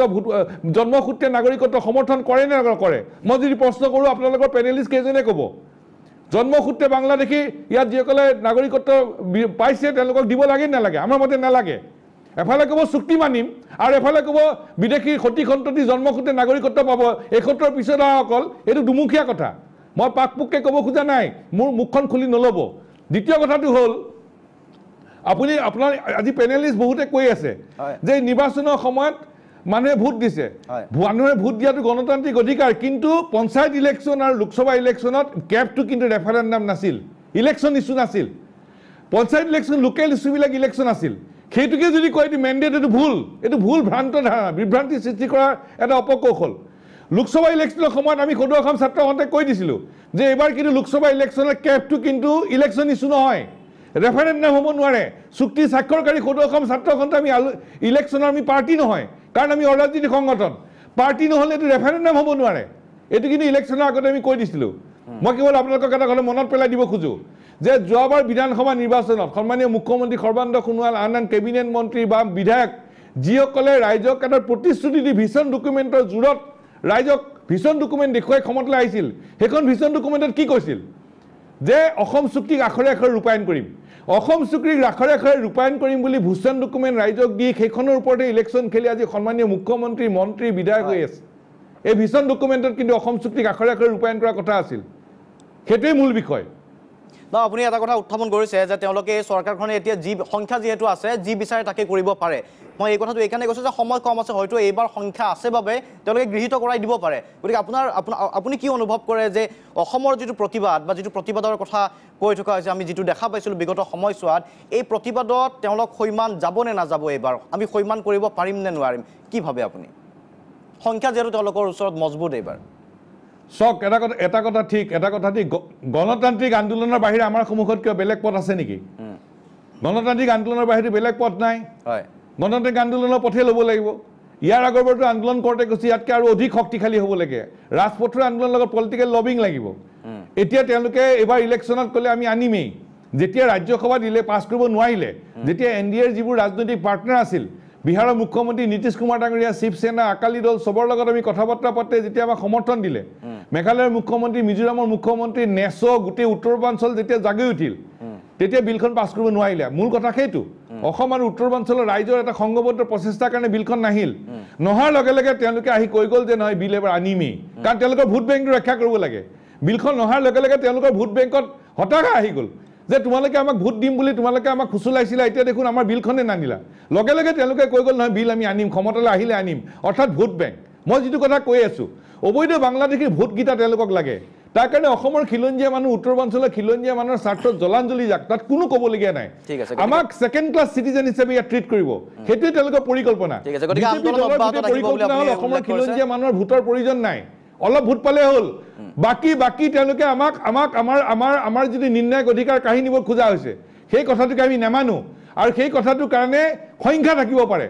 জাপি দিব আমি মানি নলওঁ ঠিক আছে ধন্যবাদ আমি গণতান্ত্ৰিক আন্দোলন অব্যাহত ৰাখিম গণতান্ত্ৰিক আন্দোলন অব্যাহত থাকিব ইতিমধ্যে কোৱা আছে আছুৰ ফালৰ পৰা স্পষ্ট ঘোষণা গণতান্ত্ৰিক আন্দোলন অব্যাহত থাকিব সময় যথেষ্ট কম আছে কিন্তু কম সময়ৰ ভিতৰত আচলতে আন্দোলনে কি ৰূপ লয় গণতান্ত্ৰিক আন্দোলনে আৰু ৰাজনৈতিকভাৱে কেব গৃহীত কৰাৰ বাবে কি ধৰণে চেষ্টা কৰে কাৰণ উজু হৈ আছে আচলতে চৰকাৰী পক্ষৰ ওচৰত বিষয়টো তেওঁলোকৰ যিহেতু সংখ্যাৰ ওপৰত যথেষ্ট শক্তিশালী এই মুহূৰ্তত গতিকে তেওঁলোক বদ্ধপৰিকৰ কিন্তু মই সেইবাবে পুনৰবাৰ উত্থাপিত কৰিছিলোঁ সেই প্ৰশ্ন যে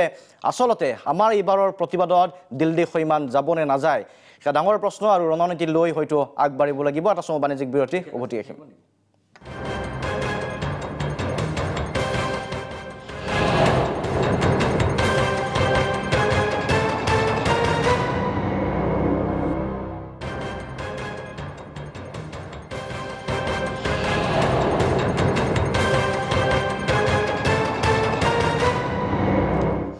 উভতি আছো অনুষ্ঠানৰ পৰৱৰ্তী অংশলৈ মই পৰেশ মালিকত ডাঙৰীয়াৰ ওচৰলৈকে আহিব বিচাৰিছোঁ আমি যিহেতু কেব বা নৰ ওপৰত কেবৰ কথা কৈ আছিলোঁ ইতিমধ্যে দেখা পোৱা গৈছে যে বিৰোধিতা সকলোৱে কৰিছে যিসকল আমাৰ পেনেলত আছে আমি জ্ঞানেন্দ্ৰ বৰ্মনৰ কথাটো নকওঁ তেখেতে কিছু অন্য প্ৰসংগ উত্থাপন কৰিছে কিন্তু যিহেতু প্ৰতিবাদৰ কথা কোৱা হৈছে আৰু এইটো কথা যে হয়তো সময় কম আছে প্ৰতিবাদ যদি সাব্যস্ত কৰা হয়ও আন্দোলন যদি কৰে আৰু গণতান্ত্ৰিক ডক্টৰ ভট্টাচাৰ্যই কৈছে যে গণতান্ত্ৰিক আন্দোলনৰ বাহিৰে বিকল্প কি থাকিব পাৰে সেইটো হয়তো তীব্ৰ ৰূপত ৰাখিব পাৰে গতিকে কি ধৰণৰ প্ৰতিবাদ দেখা পোৱা যাব নৰ ওপৰ প্ৰসংগটো যদিও এতিয়াও স্পষ্ট হোৱা নাই কিন্তু তথাপি কেবক লৈ যিহেতু কথাটো কৈছে আৰু কৈছে যে নৰূপ হ'লে কি হ'ব অসম চুক্তিটো যদি চুক্তিমতে নহয় আৰু নৰ ওপৰ কোনো কথা থাকিব নোৱাৰে তাত গতিকে প্ৰতিবাদ হ'লে কি ধৰণৰ প্ৰতিবাদ হ'ব লাগে বুলি আপুনি ভাবে নহয় এইটো কথাটো হৈছে কি যে তেওঁলোকৰ সংখ্যাগৰিষ্ঠতা আছে গতিকে তেওঁলোকে এইখন আইন আনিব পাৰে প্ৰশ্নটো হ'ল যে তেওঁলোকে তাত সংসদত জানিবা গৃহীত কৰিলে এইখন গৃহীত কৰিলে কি অসমৰ মানুহে ইয়াৰ প্ৰতিবাদ কৰিব নোৱাৰে এইখনক বাতিল কৰিব নোৱাৰিব নেকি কথাটো হ'ল সেইটো যে কিন্তু আমি চাব লাগিব যে ইয়াত যিবোৰ ৰাজনৈতিক দল আছে যিবোৰ অৰাজনৈতিক সংগঠন আছে যিবিলাকে এই কেবৰ বিৰোধিতা কৰি আছে তেওঁলোকৰ ভূমিকাটো কি এক নম্বৰ কথা যে তেওঁলোকৰ ভূমিকাটো কি তেওঁলোকে সঁচা সঁচিকৈ এইটোৰ বিৰোধিতা কৰিছেনে নাই নে তেওঁলোকে তাত তেওঁলোকৰ ভূমিকা সম্পৰ্কেও সন্দেহৰ অৱকাশ আছে এই সন্দেহটো কিয় হৈছে এইটোৱে প্ৰথম কথাটো হ'ল সেইটো যে এটা হৈছে ৰাজনৈতিক অৰাজনৈতিক যিবোৰ দল ইয়াত আছে আৰু দুই নম্বৰ কথাটো হ'ল যে অসমৰ সাধাৰণ ৰাইজ যদি জাগি উঠে সাধাৰণ ৰাইজে যদি কয় যে আমি কেব নামানো তেতিয়াহ'লে তেওঁলোকে কেব আনিব নোৱাৰে তেওঁলোকে যিমান চেষ্টা নকৰিলেও তেওঁলোকৰ সংসদত যিমান সংখ্যাগৰিষ্ঠতা নাথাকিলেও মানুহে যদি কয় যে নাই আমি এইখন নামানো আমি অহিংস আৰু শান্তিপূৰ্ণ উপায়েৰে আমি বিৰোধিতা কৰিম আমি আন্দোলন কৰিম আমি কোনো পধ্যেই এই কেবক আমি মানি নলওঁ এই ধৰণৰ পৰিৱেশ এটা যদি এতিয়া সৃষ্টি হয় অসমত আৰু কথাটো হৈছে দুটা কথা এটা হৈছে যে আপুনি যিমানেই নকওক আপুনি যদি আমাৰ জাতীয় পৰিচয় সাম্প্ৰদায়িকতা এই দুইটা কথা আমি যদি মুখত কওঁ আৰু কাৰ্যত যদি আমি ইয়াৰ বিৰোধিতা নকৰোঁ অসমৰ ৰাইজে যদি ইয়াৰ বিৰোধিতা নকৰে আৰু মই আকৌ কৈছোঁ ৰাজনৈতিক অৰাজনৈতিক দলবোৰেই নহয় কেৱল অসমৰ সাধাৰণ ৰাইজ শিক্ষিত সমাজ তেওঁলোকে যদি আগবাঢ়ি আহি যদি ইয়াৰ বিৰোধিতা নকৰে আৰু যদি বিৰোধিতা কৰে তেতিয়াহ'লে বিজেপিৰ তাত কিমানটা সাংসদ আছে তেওঁলোকে এইটো গ্ৰহণ কৰাব নোৱাৰিব গতিকে মূল কথাটো হৈছে যে আমি ঐক্যবদ্ধভাৱে ইয়াৰ বিৰোধিতা কৰিব পাৰিম নে নোৱাৰিম আৰু আমি আমাৰ বিৰোধিতাত লাগি থাকিম নে নাথাকিম যদি থাকোঁ তেতিয়াহ'লে তেওঁলোকে এই কেব আনিব নোৱাৰে ঠিক আছে আজি এই প্ৰশ্নটো বাৰে বাৰে কিন্তু উত্থাপিত হৈ আছে আপোনালোকে উত্থাপন কৰি গৈছে যে আচলতে যি প্ৰতিবাদ সেই প্ৰতিবাদৰ সেই সঁচা প্ৰতিবাদ নিমিছে এই ধৰণৰ এটা প্ৰশ্ন এটা সন্দেহ কিন্তু আজি আপুনি মই ঠিক আছে এই প্ৰসংগটো যিহেতু ওলাইছে এটা আত্মবিশ্লেষণৰ হয়তো সময় বিশ্লেষণ ঠিক আছে প্ৰতিবাদ যিহেতু দীঘলীয়া হ'ব আন্দোলন দীঘলীয়া হ'ব আত্মবিশ্লেষণ কৰাৰো প্ৰয়োজন আত্মবিশ্লেষণ কৰক ঠিক আছে ভাল কথা যদি সেই প্ৰতিবাদত কিবা সন্দেহ আছে আজি অসমবাসীৰ কিয় সন্দেহ কৰিবলগীয়া পৰিৱেশৰ সৃষ্টি হৈছে দুগৰাকী আলোচকে এই সন্দেহৰ প্ৰসংগটো উত্থাপন আমিনুল ইছলাম ডাঙৰীয়া ইউডিএফৰ প্ৰতিনিধি হিচাপে সন্দেহ কি আপোনালোকৰো আছে নেকি বা তেখেতে ৰাজনৈতিক দলবোৰ ৰাজনৈতিক অৰাজনৈতিক সঁচাকৈ ভিতৰৰ পৰা আন্দোলন হৈছে প্ৰতিবাদ হৈছে না তাত কি হৈছে আজি সন্দেহৰ বাতাবৰণটো কিয় হৈছে যিসকলে প্ৰতিবাদ কৰি আছিল প্ৰতিবাদকাৰী সংগঠনসমূহৰ মাজত আজি সন্দেহৰ বাতাবৰণটো কিয় এতিয়া চাওক মই তেনেকৈ নাভাবোঁ যে যিসকলে আজি আন্দোলনত নামিছে তেওঁলোকে আন্তৰিকতাৰে নামা নাই বুলি মই নাভাবোঁ হয়তো এটা কথা যে ইয়াৰ পূৰ্বেও যথেষ্ট টাইম এনাৰ্জি সকলো দল সংগঠনে বহুতে লগাইছে হয়তো বহুতে অলপ সেইটো ভাবিব পাৰে যে ইমান আমি আন্দোলন কৰিলোঁ আকৌ আহিল আমাৰ ওপৰত অকণমান মানসিকভাৱে ডিমৰেলাইজ হ'ব পৰা হয়তো আছে যে দুই এজন ডিমৰেলাইজ অলপ হ'ব পাৰে কিন্তু যিসকলে তাৰ পিছতো ভাবে যে এইটো আমাৰ নৈতিক দায়িত্ব আমি এইটো কৰিবই লাগিব তেওঁলোক আন্তৰিকতাৰেই নিশ্চয় নামিব বা কৰি আছে বুলি আমাৰ বিশ্বাস কিন্তু এতিয়া কথা হ'ল এই মানুহখিনিক ডিমৰেলাইজ কৰাৰ কাৰণে বিজেপি দল আৰু বিজেপিৰ প্ৰবক্তাসকলে কিছুমান ভূত নাচৰুত কথা কৈ আচলতে ডিমৰেলাইজ কৰিব বিচাৰিছে তেওঁলোকে কিবা সেই দেশ বিভাজনৰ নামত কিছুমান বিভ্ৰান্তিমূলক কথা কয় তেওঁলোকে আকৌ ভাষিক সমস্যা ধৰ্মীয় সমস্যাৰ নামত এইটো ক'ব বিচাৰে যে অসমত মানে মানুহৰ ধৰ্মীয় সমস্যাটোহে ডাঙৰ কথা তেওঁলোকৰ প্ৰধান কথা হ'ল যে বিজেপি দলে অসমৰ মানুহক ভোট বেংক বনাবলৈ হ'লে তেওঁলোকে প্ৰথম কথা অসমীয়া জাতি ধ্বংস কৰি হিন্দুত্ববাদৰ নামত অসমীয়া জাতিক হিন্দুত্ববাদী বনাব লাগিব তেতিয়া তেওঁলোক পাৰ্মানেণ্ট ভোটাৰ হ'ব যেতিয়ালৈকে অসমীয়া জাতিয়ে নিজকে হিন্দুত্ববাদী বুলি নকৈ অসমীয়া বুলি ক'ব তেতিয়ালৈকে ভোট বেংক হৈ নাথাকে এতিয়া বিজেপি দলৰ প্ৰধান উদ্দেশ্যটো হ'ল অসমীয়া জাতিক ধ্বংস কৰি হিন্দুত্ববাদী কৰা আৰু সেইকাৰণে তেওঁলোকে এই কথাটো কয় যে আজি বাংলা আগ্ৰাসন ক'ত হৈছে অমুকত হৈছে তমুকত কিন্তু এই কথাটো তেওঁলোকে নকয় যে যিমান বাঙালী হিন্দু লোক স্বাধীনতাৰ পূৰ্বৰ পৰাই তেওঁলোকৰ 99% সদায় মাতৃভাষা বাংলা বুলি লিখে সেই কথাটো নকয় যদি ক'ৰবাত মুছলিম এলেকাত যদি ক'ৰবাত অলপ আগতকৈ বাঢ়িছে বা কিবা হৈছে এইটোকে একদম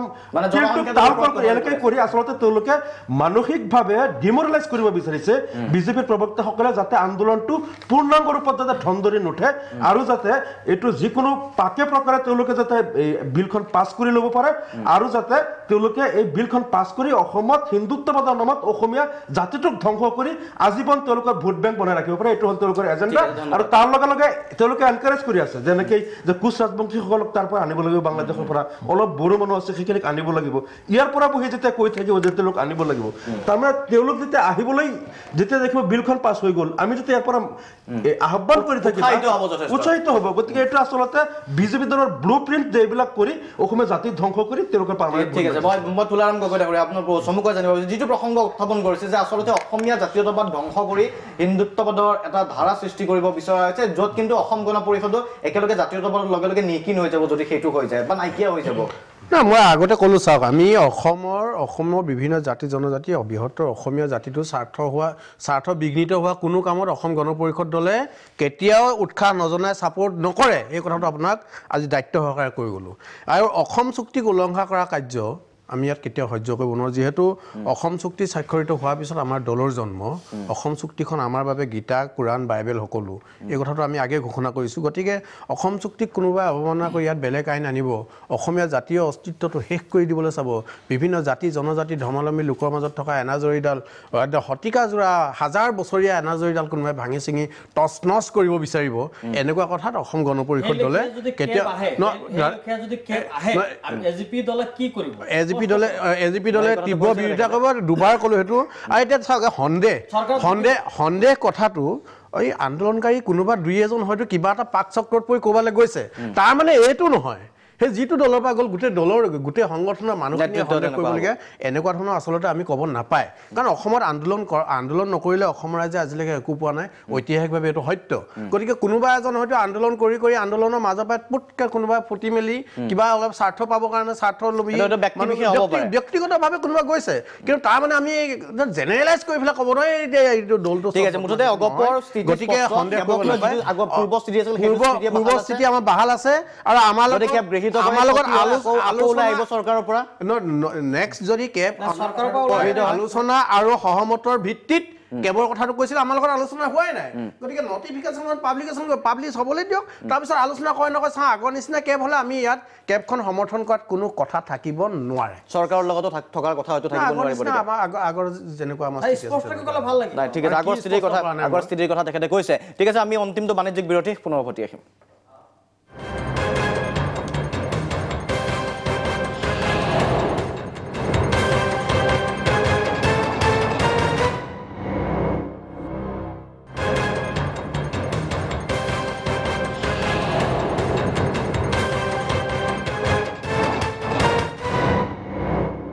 উভতি আহিছোঁ অনুষ্ঠানৰ পৰৱৰ্তী অংশলৈ ডক্টৰ জ্ঞানেন্দ্ৰ বৰ্মন এইবাৰ আপোনাৰ ওচৰলৈকে আহিব বিচাৰিছোঁ আমাৰ অনুষ্ঠানৰ আচলতে শেষ অংশ গতিকে আমি ইতিমধ্যে কেব বিৰোধী যিটো প্ৰসংগ এই প্ৰসংগ আমি দেখা পাইছোঁ এইবাৰো কেবৰ প্ৰতিবাদ যে হ'ব সেয়া নিশ্চিত ইতিমধ্যে ৰাজনৈতিক দল বা অৰাজনৈতিক দলবিলাকে ইতিমধ্যে আৰম্ভ কৰিছে নেচৰ উদ্যোগত প্ৰতিবাদ সাব্যস্ত হৈছে নিশ্চিতভাৱে আৰম্ভ কৰিছে আৰু তেখেতসকলৰ যিটো গণতান্ত্ৰিক অধিকাৰ আছে কৰাৰ আপোনাৰ তেখেতসকলৰ দৃষ্টিৰে জাতি মাতি ভেটি ৰক্ষা কাৰণে তেখেতসকলে যিটো কৰা বুলি ধাৰণা কৰিছে কিন্তু কেব বিৰোধী আন্দোলনটো কিয় ব্যৰ্থ হ'ল কিছুমান কথা আমি কিন্তু আপোনাৰ অস্বীকাৰ কৰি আছো আজি আপুনি ধুবুৰী গোৱালপাৰা নগাঁও বৰপেটা নলবাৰী আদিলৈ যাওক তাৰ খিলঞ্জীয়া ৰাইজৰ সুদক তেলৰ সমস্যা কি মই স্পষ্ট ভাষাত ক'বলৈ অপ্ৰিয় লাগে মই স্পষ্ট ভাষাত কৈছোঁ সেই মানুহখিনিয়ে যি আগ্ৰাসনৰ মুখামুখি হৈছে আপোনাৰ বাংলাদেশী মুছলমানৰ পৰা আগ্ৰাসনৰ বলি হৈছে মই তালিকা লৈ আহিছোঁ এই গাঁওবিলাকত গোৱালপাৰা জিলাৰ গোহাইদেৱী হিন্দুপাৰা জয়ভূম কামাখ্যাবাৰী জয়পুৰ কালাজাৰী 1971 চেঞ্চাছ ৰিপৰ্ট চাওক এইবিলাকত আপোনাৰ খিলঞ্জীয়া কোচ কলিতা ৰাভা এই মানুহখিনি আছিলে আপোনাৰ 80% আজি তাত আপোনাৰ 8% মানুহ নাই সেই মানুহখিনি পলায়ন কৰিবলগীয়া হৈছে কাৰ কাৰণে সেই অঞ্চলত গৈ পেলাই আপোনাৰ জৰীপ চলাওক খিলঞ্জ বাংলাদেশৰ মুছলমানৰ আগ্ৰাসনৰ বলি এই মানুহখিনি ঘৰ বাৰী ত্যাগ কৰিবলগীয়া হৈছে সেই মানুহখিনিক সেই খিলঞ্জা সুধিব লাগিব তেওঁলোকে কিয় বিচাৰে নে নিবিচাৰে যদি এই মানুহখিনি এনেকুৱা বিভ্ৰান্তিমূলক কথা আপোনালোকে নক'ব আপুনি শুনক আপুনি মেলামাৰী লৈ যাওক আজি খিলঞ্জীয়া আগ্ৰাসনৰ বিৰুদ্ধে অসমৰ সুৰক্ষা লাগিব খিলঞ্জা কিন্তু আপোনাৰ ৰিপ্লেচ কৰি হিন্দু বঙালীক নহয় হিন্দু বঙালীক যিটো কথা আপুনি কৈছে হিন্দু বঙালীক আনিলে সেই সমস্যাটো সমাধান হ'ব নেকি হিন্দু বঙালীক আনিলে সেই সমস্যাৰ সমাধান হ'ব নেকি ধন্যবাদ মানে এইটো কোনো কাৰো কথা শুনা নাই ঠিক আছে দিলে ভাল মাতা কৰে শেষৰটো মন্তব্য নাই সময় আৰু নাই একেলগে আপোনালোকৰ হৈ গ'ল আৰু বিজেপিৰ মুখা খুলিব লাগে বিজেপিৰ চৰকাৰৰ যিটো চৰিত্ৰ এইটো উদঙাব লাগে কেব অহাৰ লগে লগে আমি আহ্বান জনাম গোটেই অসমৰ জনগণক যে আপোনালোকে বিজেপিক উৎখাত কৰিব পাৰে যিকোনো ভাষা ৰক্ষা কৰিব লাগিব ধৰ্ম ৰক্ষা কৰিব লাগিব আমি ৰক্ষা বেছি কৰিছো আপোনালোকে কুকুৰে ধন্যবাদ দিলে ভাল মাতা ৰখক শেষৰটো মন্তব্য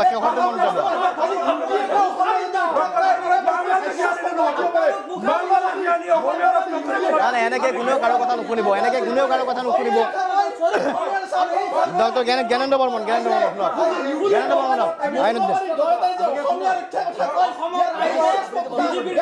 ঠিক আছে ধন্যবাদ মই বিৰতি পূৰ্বে 2 মিনিট সময় আছে আপোনালোকৰ অফাৰ শেষৰটো মন্তব্য কৰক তাৰপিছত মই ডক্টৰ সমুজ্জ্বল কুমাৰ ভট্টাচাৰ্যৰ ওচৰলৈকে যাম শেষৰটো মন্তব্য সময় কম আমাৰ চিঞৰ বাখৰ কৰিলে কোনো কাৰো কথা নুশুনে আমি আমাৰ কথাখিনি কৈছোঁ যে প্ৰথম কথাটো হৈছে কি কেবৰ বিৰুদ্ধে কেব আহিব এইটো নতুন পুৰণি ৰূপ একো কথা নাই মাত্ৰ কেব আহিব অবৈধ হিন্দু বাংলাদেশীক ইয়াত সংস্থাপিত কৰিবলৈ বিচাৰিছে ইয়াৰ প্ৰতিবাদ হ'ব লাগে ইয়াৰ প্ৰতিৰোধ হ'ব লাগে মই সমুজ্জ্বল ভট্টাচাৰ্যই কোৱা কথাখিনি মই সমৰ্থনো কৰিছোঁ তেখেতে যি স্পষ্টকৈ কৈছে মই ভাল পাইছোঁ কিন্তু তেখেতে অন্যান্য যিবিলাক ক্যাব বিৰোধী সংগঠন দল সকলো আছে আৰু ৰাষ্ট্ৰীয় স্তৰত তেখেতসকলে কি ভূমিকা ল'ব মই সেইটো এটা জানিবলৈ বিচাৰিছিলোঁ তেখেতসকলে মই আশা কৰিম যে আইচিউতে ৰাষ্ট্ৰীয় স্তৰতো ভূমিকা লওক আগৰবাৰো লৈছিলে আৰু এইবাৰ যিবোৰ ক্যাব বিৰোধী যিবোৰ সংগঠন ৰাজনৈতিক দল আছে সকলোকে তেওঁলোকে আলোচনা কৰক আৰু ক্যাবৰ বিৰুদ্ধে ক্যাব প্ৰতিৰোধ কৰিবৰ কাৰণে ওলাই আহক আমিও অনুৰোধ জনাব বিচাৰিছোঁ যে সকলো ক্যাব বিৰোধী ব্যক্তি